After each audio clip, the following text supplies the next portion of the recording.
Hello folks. You know, I get asked a lot about pinching my transmitter sticks. So tonight I thought I would tell you why, plus show you the best way I can. And that is I'm going to fly with the camera focused on the transmitter.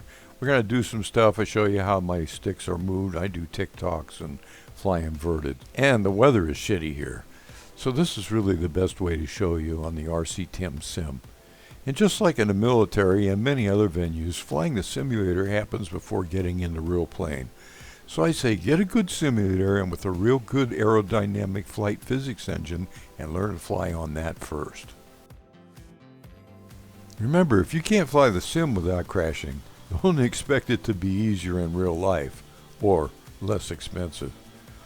Well, I started pinching the sticks with much anguish actually back in the 70s when John Simone and Mike Moss were my mentors. So what they told me was always taken to heart. Mike owned and operated Rotary Magazine, and John was the Blue Thunder pilot in the movie, and also manufactured American RC helicopters called Mantises at the time. These were mine. Well, you know, they were national helicopter champions as well, so I listened. I remember very vividly and to this day when they said, if you ever want to be good, you need to pinch those sticks. You know, back in the 70s, learning to fly helicopters was really difficult and really took a long time with no gyros or any of the magic bullets they have in today's helis. You know, there were no electrics and no sims, so you actually also had to know how to run a nitro engine in addition to learning how to fly.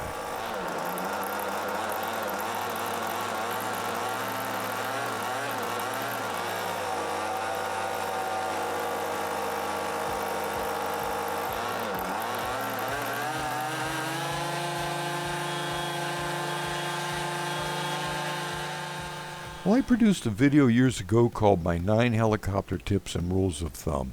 I would refer to that as well, but here's a quick look at them. You know, I'm 76 now, and you loyal subscribers know my history.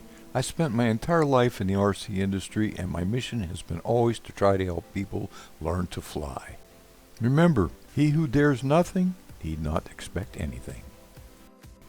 And before we start flying, I was also asked many times how to set up my 8-channel radio to work on Aerofly RC-10, and how to set the switches up to get everything to work. So I'm going to show you that right up front. Well, I use the Spectrum dongle for wireless connection. It's bound to my old DX8 and it works and does all I want on the aircraft. It's a simple setup in the program. First put the mouse pointer on a function and left click. Then move the control on the transmitter or the switch. If it's backwards, just put a check mark in it to reverse it.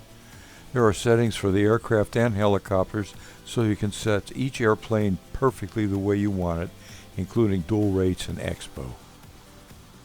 Here you can see I'm setting up the helicopter stuff on here, so I have all my channels hooked up so it'll do all the things I want it to do.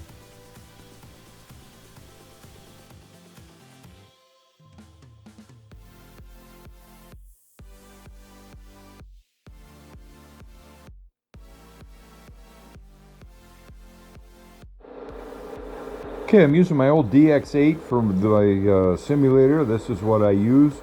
And the way I have it set up on the Aerofly is, this is the engine kill switch, okay, for auto rotate.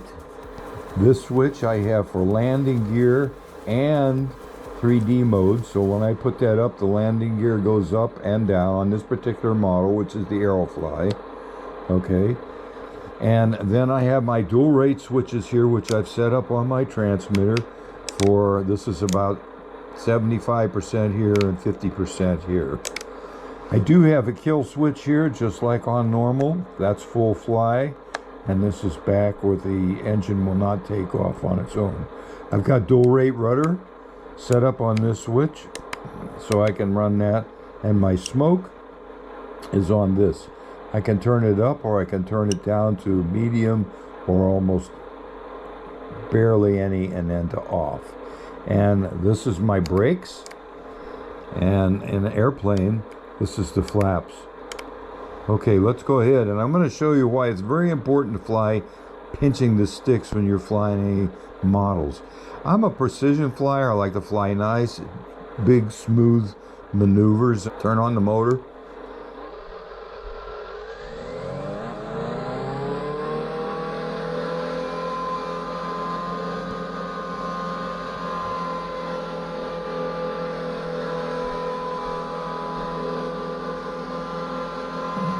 Always let the thing go back so it's easy to pulse,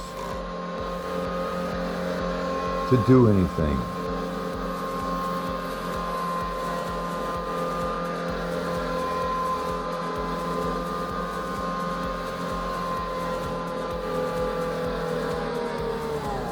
Turn on the transmitter so you can see what I'm doing here too.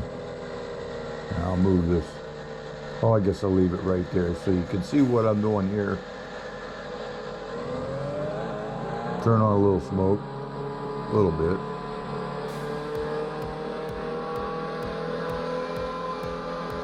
All right, now I'll go into 3D mode and put the landing gear up.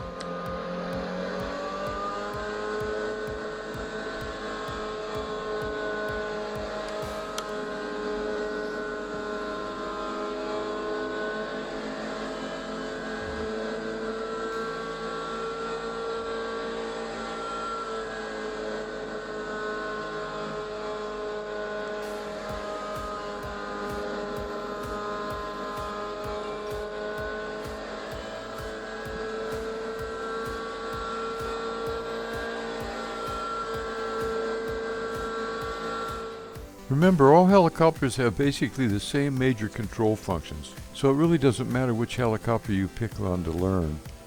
I would start with something bigger and easy to see like this. When you get that figured out, we'll move to a faster 3D model.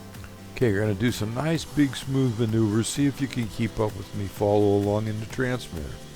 You know, look at the nose and not the tail rotor. It moves in the same direction you move the rudder stick when upright. When inverted, the tail becomes the nose as direction is reversed. And you also want to learn by keeping the tail rotor in towards you. It turns around, land, pick it up, straighten it up, start over.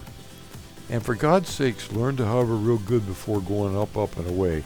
That's the last time you're going to see it intact, since you won't know how to get back and be able to hover and land.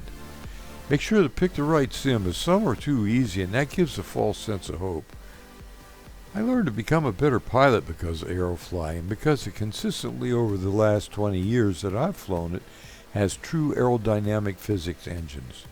You know, Aerofly RC-10 is as hard to fly as the real aircraft, if not harder, and that's a good thing. Remember to move the sticks only enough to get where you want, and then let them center, especially that right stick. If you continually hold them over in a direction, it's going to continue to move, probably further than you want, and why pinching the sticks gives the most precise control for me and most pros I know. So when you get old and shaky like me, you're going to be happy you learned to pinch the sticks.